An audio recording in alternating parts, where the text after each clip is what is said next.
It was a scene straight out of a Hollywood movie. 6 Ferraris, all different colors and fakes.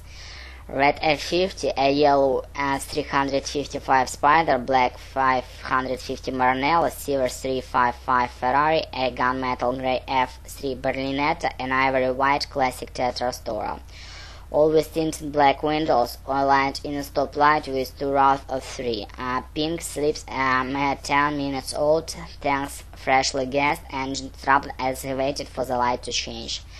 Malcolm was at the front when a carrier in the next car next to him started. Townsend were next in line. Behind them, Glowfield and Kip. For Malcolm, it would be his last ride with the team.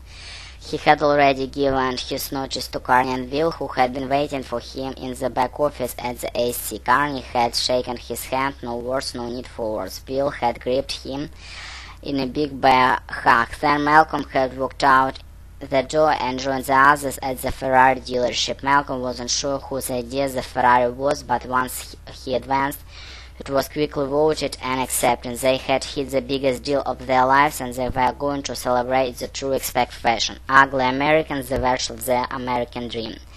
Malcolm grinned at the carrier through the open driver's side window. The steering wheel felt good in his hand. The entire car seemed to have built to fit his body, a powerful feline creature ready to cater to his every whim. He looked at a carrier and his grin grew even bigger. A carrier was launched forward over his own steering wheel, obviously were helmed by the power of the car. It would take him a long time to get used to it. He noticed Malcolm looking at him and shook his hand. "I don't know what to say, Malcolm. This is insane." Malcolm nodded. He had already told the carrier about his share of the $75 million bonus. The carrier had been overhelmed. Malcolm had explained that he deserved the money. Without a carrier's help, Malcolm wouldn't have made it through Osaka. A carrier had been first positioned to welcome him to Japan and was his best friend. "So what now?" a carrier asked, who was a row of the Ferrari agents.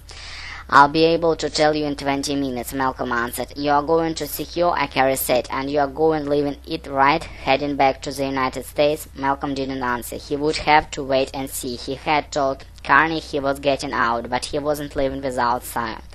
Even though he was quitting ASC, that didn't mean he was leaving trade. He still believed that the business didn't have to be what Carney had made, even in Asia, even in Japan.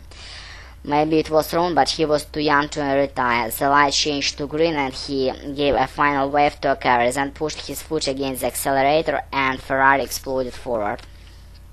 He was 3 blocks from Sakura Hostess Bar when he first noticed the BMW in his rearview mirror. Back-tinted glass windows glistening in the late afternoon. For a brief moment he nearly lost control of the Ferraris and quickly calmed himself. He was being stupid. He was jumping to conclusions. There are BMW all over Tokyo, and black was the second favorite color of Japanese next to yellow. It was a coincidence. It had to be a coincidence.